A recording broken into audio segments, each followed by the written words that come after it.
जय जय श्री हरिवंश। मन मनुष्का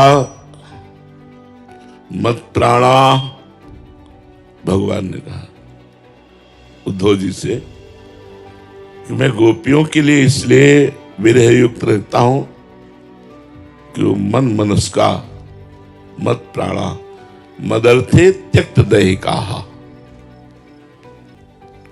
भगवान में मन लगाना साधना है, लेकिन कृष्णमय मन हो जाना मन मनस का,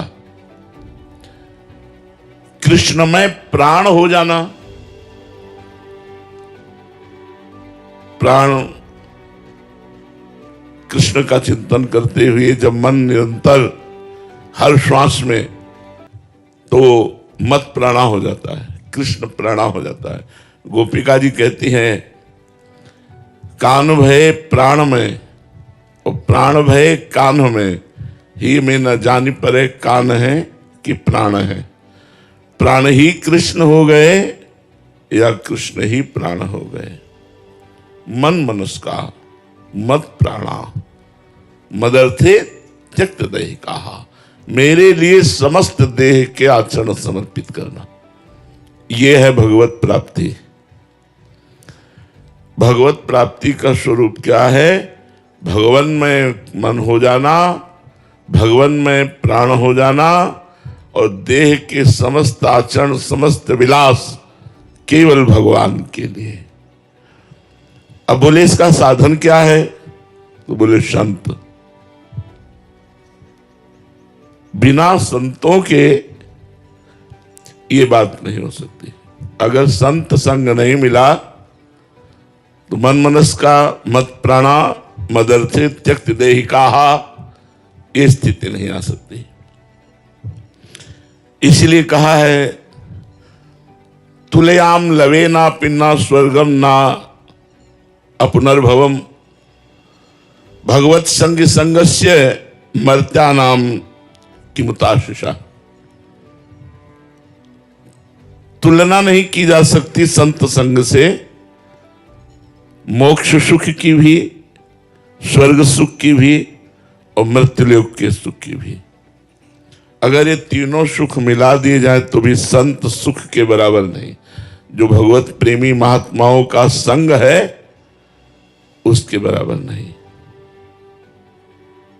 तात स्वर्ग अपवर्ग सुख धरी तुला एक अंग, तूल नताय सकल मिली जो सुख लव सत्संग। लव मात्र क्षण मात्र के सत्संग से जो हमें लाभ मिलता है और कहीं किसी से नहीं मिल सकता। संत का स्वभाव होता है सबका मंगल करना। जो पैसा चाहना, मान प्रतिष्ठा चाहना, भोग चाहना, यश कीर्ति चाहना, जा ही ना चाहे कबों कछु, चाह जिसके अंदर मिट गई है वही संत है। चाह मिटी चिंता मिटी, मनुआ बेपरवाह, भगवत चिंतन परायण महापुरुष। फिकरी फारी फकनी करे ताको नाम फकीर। जिस फिकर माने होती चिंता, चिंता को ही मिट्टी में मिला दिया, कोई चिंता नहीं, कोई चाह नहीं। बोले संत सबका मंगल करते हैं। अगर वो गुस्सा हो जाए, साप दे दे तो भी तुम्हारा मंगल होगा, मंगल नहीं हो सकता। जैसे देवर्षि नारद जी गुस्सा हो गए, नलकूबर मणिग्रीव के ऊपर, नंगे नहा रहे थे गंगा जी में, शराब भी पिए थे और अप्सराओं के साथ खेली कर रहे थे। देवर्षि नारद जी ने देखा देवताओं में सर्वश्रेष्ठ कुबेर के पुत्र होकर मदिरा पान करके भगवती गंगा में ऐसे निर्वस्त्र स्नान करना, इनको दंड की जरूरत है। बहुत बड़े हैं, इनको कोई दंड दे नहीं सकता। कुबेर के पुत्र है, त्रिभुवन का खजाना कुबेर के पास है, धनाध्यक्ष कुबेर। अप्सराएं तो डर कर वस्त्र धारण करके चरणों में गिर पड़ी, पर वो नशे में उन्मत्त गर्भ में खड़े रहे। प्रणाम कर लेते तुरंत तो शायद बच जाते, देवर्षि नारद जी ने कहा तुम जड़वत वृक्ष की तरह दोनों खड़े रहे और ऐसी अपवित्र दशा में, मतलब मदिरा पिए निर्वस्त्र, तुम्हें अहंकार है ना, तुम्हारे पिताजी कुबेर है, तुम्हें शाप देते हैं, जाओ दोनों वृक्ष बन जाओ। यमला अर्जुन, यमल माने होता जुड़वा, यमला अर्जुन के नाम से दोनों वृक्ष रूप में नलकुबर मणिग्रीव नंद बाबा के घर के सामने बने। लाल जी को जब उखल में बांधा गया तो उखल सहित घसीट कर दोनों वृक्षों में फंसा दिया, मारा झटका, दोनों वृक्ष उखड़ गए और भगवान गोविंद का साक्षात्कार नलकुबर मणिग्रीव को हुआ। ऐसे हम वरदान कहें कि साफ कहें, मुनिन कर क्रोधौ मुक्तिदातार। अगर कोई साधु महात्मा गुस्सा हो करके कुछ कह भी दे तो परिणाम उसका मंगल होगा, क्रिया मंगल होगी। अब अमंगल क्रिया कहां, कुबेर के पुत्र पेड़ बने खड़े हैं, लेकिन परिणाम मंगल होगा, भगवान की उनको प्राप्ति हुई। तो संत का संग सबका मंगल करता है। केवल इतनी ही बात नहीं, संतों में भगवान के भजन से ऐसी शक्ति आ जाती है कि उनका संस्पर्श जिसको हो गया उसको मालूम भी नहीं चलेगा और उसको भगवत प्राप्ति हो जाएगी। इतनी बड़ी महिमा है। संस्पर्श दो प्रकार से होता है, एक होता है वाणी से, हमारी वाणी गई और आपके हृदय को छू गई, और एक होता है दृष्टि संकल्प, हमारी दृष्टि गई और संकल्प बना, तो दोनों संस्पर्श से निश्चित भगवत प्राप्ति हो जाती है। संत का मिलना बड़ा दुर्लभ है। महत्संगस्तु दुर्लभो, देवर्षि नारद जी ने कहा, महापुरुषों का संग मिलना बड़ा दुर्लभ है। संत को ना पहचान करके यदि हम उनकी सेवा, उनकी आज्ञा का पालन करें तो कल्याण हो जाएगा। अगर पहचान कर करें तो बहुत जल्दी भगवत प्रेम की प्राप्ति हो जाएगी। बस संत की अवज्ञा ना करें, अवज्ञा माने उनका अनादर ना करें। भले तुम्हारी पहचान में नहीं आ रहे, किसी बात को देखकर, गुण दोष को देखकर उनका अनादर न करें। वो भगवान के पार्षद हैं। जिस समय कृपा उनकी उदय होगी तब आप पहचान पाओगे ये क्या है, नहीं तो बाहरी लक्षणों से पहचानना बड़ा कठिन हो सकता है। जब हम संत संग करते हैं तो हमारे सामने माया एक रचना रचती है, भोगों का प्रलोभन सामने रखती है और भक्ति भगवान को सामने रखती है। दोनों भगवान की प्रिया है। भक्ति प्रिय माधवा, मायापति मम माया दुरत्या। भगवान मायापति भी है और भक्ति पति भी है। भक्ति भगवान को सामने रखती है और माया भोगों को सामने रखती है। जब बड़े भाग्य से हमें संत संग मिलता है तो पता चलता है कि हमारे जीवन का लक्ष्य भगवान है, भोग नहीं।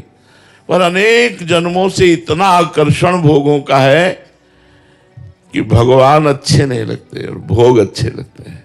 आप देख लीजिए, भोग तुरंत सुख देता है, ऐसा लगता है भगवान तो कालांतर में सुख देते हैं, ऐसा लगता है। और भगवान में सुख है भी कि नहीं पता नहीं। गुलाब जामुन में तो तुरंत सुख है, मुंह में डालो और मीठा लगा, है नहीं। इतना भुलावा माया का है कि हम भक्ति मार्ग में चलने की कोशिश करते भी हैं तो हम भोगों को लेके, भोगों के त्याग के बिना आध्यात्मिक उन्नति नहीं होती। हमारी भूल ये होती कि भगवान भी मिल जाए और चकाचक भोग भी भोगने को मिले। ऐसा नहीं हो सकता। प्रेम गली तिसाकरी तामे दो ना समाए। तो संत दर्शन से, संत कृपा से हमें पहले ये विश्वास हो जाना चाहिए कि मैं भगवान का कृपा पात्र बन चुका हूं। अब मुझे भा भरोस हनुमंता, बिनु हरि कृपा मिले नहीं। संत मिल गए मतलब मोहर लग गई कि हरिजू की हमारे ऊपर कृपा है। अब संत और भगवंत में अभेद दर्शन करना जिसको आ गया, तस्मित् तज्जने भेदा भावात, कि संत भगवान का स्वरूप है। बड़ा कठिन है ये मानना। भगवान जब सबरी जी को उपदेश कर रहे हैं नवधा भक्ति का, तो उसमें कह रहे हैं सातो समूह मोहि मैं जग देखा, मोते अधिक संत कर लेखा। सातवीं भक्ति है कि सब में समान भाव से भगवान को देखे, लेकिन भगवान कह रहे मेरे से भी अधिक बढ़ करके जो संतों को देखे वो सातवीं भक्ति को प्राप्त होता है। जो सप्तवीं आध्यात्मिक उन्नति है वो ये कि सब में भगवान को देखे, लेकिन संतों को भगवान से भी अधिक देखे। हम कह रहे हैं चलो इतना ना सही, भगवान के बराबर, भगवान से अधिक ना देखे तो भगवान के बराबर, ये भगवान है। चलो इतना भी ना सही तो ये भगवान के हैं। इतना तो हम मान नहीं सकते हैं यार कि ये भगवान के जन हैं। तो जैसे हम भगवान की हर वस्तु का आदर करते हैं, प्रसाद है, प्रसादी वस्त्र है, फूल है, माला है, तुलसी है, चरणामृत है, आदर भगवान का, ऐसे हम संत का यदि आदर करें, उनका अनादर ना करें तो हमारा लोक परलोक दोनों बन जाए, दोनों मंगल हो जाए। भगवान में, भक्ति में, भक्त में बिल्कुल अंतर नहीं है। जो गुरु और इष्ट में अंतर रखता है वो कभी भगवान को प्राप्त नहीं हो सकता है। डर है कुसंग का कि अगर सत्संग अपना इतना प्रभाव डालता है तो कुसंग भी अपना प्रभाव डालता है। हम लोग सत्संग तो 30 मिनट 40 मिनट किए, लेकिन जो कुसंग है वो हमारा बहुत ज्यादा है। और आजकल तो मोबाइल का बहुत बड़ा कुसंग है और बहुत बड़ा सत्संग है, दोनों बात है। अगर आप अच्छे अच्छे संत महापुरुषों की वाणी सर्च करके सुनना चाहें तो मोबाइल देवता सुना देंगे, और आप गलत गलत बातें देखना चाहें तो गलत दिखा देंगे। हमारा मन ज्यादा गलत देखना, गलत सुनना पसंद करता है, क्योंकि बहुत जन्मों से माया में लगा रहा है। व्यक्ति का कुसंग, मोबाइल का कुसंग, अगर हम अंदर से समझ करके अपने को बचा ले जाएं तो संत संग का लाभ प्राप्त हो। संत संग किया और लाभ नहीं मिला, या तो वो संत नहीं है जिनका संग किया, और या फिर आपके जीवन में कुसंग है, बाहरी कुसंग, आंतरिक कुसंग। दोनों कुसंगों का यदि त्याग कर दे तो संत संग से लौकिक पारलौकिक दोनों सिद्धियां प्राप्त हो जाती है। लौकिक भी और पारलौकिक भी प्राप्त हो जाती है। संतों को कल्पतरु कहा गया है। देखो, जब दशरथ जी को लगा कि वृद्धावस्था आ गई, कोई संतान नहीं हुई, तो उन्होंने वशिष्ठ जी के चरणों में निवेदन किया। वशिष्ठ जी ने एक महान तपस्वी श्रृंगी ऋषि का स्मरण किया, और श्रृंगी ऋषि आए और दशरथ जी की कामना पूर्ण हुई। भगवान राम, लक्ष्मण, भरत, शत्रुघ्न जी का चारों का प्रादुर्भाव हुआ, पुत्रष्टि। आज तक इतिहास साक्षी है, लौकिक और पारलौकिक दोनों मंगल कामनाएं किसी की भी पूर्ण हुई हैं तो संतों से पूर्ण हुई है। संतों की एक अद्भुत महिमा है कि उनमें ऐसे परमाणु होते हैं कि आपको नाम जपना अच्छा लगने लगेगा, आपको भगवान की कथा अच्छी लगने लगेगी, आपको बुरे आचरण चुभने लगेंगे। जैसे आप बैठे हो तो आपको अपनी स्मृति में आ गए, आज से हम ये नशा नहीं करेंगे, आज से हम ये गलत काम, अपने आप आने लगेगा। सत्संग का प्रभाव है कि अपने आप आपके गलत आचरण आपको चुभने लगेंगे और अच्छे आचरण करने की आपके अंदर इच्छा होने लगेगी कि आज से मैं नाम जप करूंगा, आज से मैं सत्संग सुनूंगा, आज से मैं भगवान की कथा सुनूंगा। संतों का अवगाहन करना सब तीर्थों से भी बढ़कर, तीर्थी कुर्वन्ति तीर्थानि, संत जन तीर्थों को भी तीर्थत्व प्रदान करते हैं, क्योंकि नाम जब चलता रहता है। एक बार भगीरथ जी ने जब गंगा जी को प्रसन्न किया तो गंगा जी मृत्यु लोक में आने के लिए तैयार हुई ब्रह्मलोक से। भागीरथ से कहा कि जब मैं ब्रह्मलोक से गिरूंगी तो सीधे रसातल पहुंच जाऊंगी, मृत्यु लोक में बीच में रोकेगा कौन? पहली समस्या। और दूसरी समस्या है, मृत्यु लोक के पापी लोग हमारे में स्नान करेंगे तो सारे पाप हम में हो जाएंगे, तो हम निष्पाप कैसे होंगे? तो भागीरथ जी ने तपस्या करके भूत भावन भगवान शंकर को प्रसन्न किया और कहा गंगा जी को आप रोकिए। कहा रोक लेंगे, ब्रह्मलोक से गंगा जी आएंगे, उनको रोक लेंगे। फिर उपाय पूछा भगवान से कि गंगा जी निष्पाप कैसे होंगी? तो उनका जो साधु निरपेक्ष है, किसी से आशा नहीं रखते और निरंतर भजन परायण है, एकमात्र भगवान के आश्रित हैं, वो संत जब तुम में स्नान करेंगे तो गंगा निष्पाप हो जाएंगी। जब गंगा जी ब्रह्मलोक से नीचे की तरफ उतरी तो अपनी जटाएं खोल दी भगवान शंकर ने। आओ, हरि का चरणामृत है ना, निगाह से भी रोक सकते थे, नेत्र से भी, ऐसे भी रोक सकते थे, लेकिन जटाएं जटा कटा संभ्रमम भ्रमण नीलम निर्झरी विलोलवी चिवल्लरी विराजमान मूर्धनी बांध दिया। भागीरथ जी ने कहा खोलो, तो वहां से लाए ब्रह्मलोक से और तो आप अपनी जटाओं में ही रोक लिया। तब 3 धाराएं प्रकट हुई। जो देवता लोग जिसमें स्नान करते हैं देवगंगा जिसे कहते हैं अलकनंदा, मनुष्य जिसमें स्नान करते हैं वो भागीरथी, और नीचे के लोग के जिसमें स्नान करते हैं वो मंदाकिनी। अलकनंदा, भागीरथी और मंदाकिनी के रूप में गंगा जी प्रकाशित हुई। तो जो संत भगवान के निरंतर भजन में लगे हैं वो जब गंगा जी को स्पर्श करते हैं तो निष्पाप हो जाती। जब गंगा निष्पाप हो जाती तो हम पापी जन क्यों नहीं निष्पाप हो जाएंगे? संतों के संग से।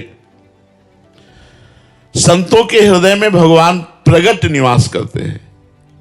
भगवान तो सबके हृदय में निवास करते हैं, पर माया का पर्दा लगा के निवास करते हैं, सतोगुण रजोगुण तमोगुण। तो इन 3 पर्दों, एक पर्दा लगा हो तो नहीं दिखाई देता, फिर 3 पर्दा लगा हो, सफेद लाल और काला, श्वेत वस्त्र की तरह सतोगुण, अरुण वस्त्र की तरह रजोगुण और काले कपड़े की तरह तमोगुण।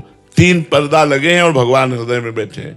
और जब भजन किया जाता है तो त्रिगुणातीत तीनों पर्दे हट जाते हैं और भगवान हृदय में प्रकाशित हो जाते हैं। वो आंख खोले चाहे आंख बंद करे, वो प्रिया प्रीतम का ही दर्शन करता रहता है।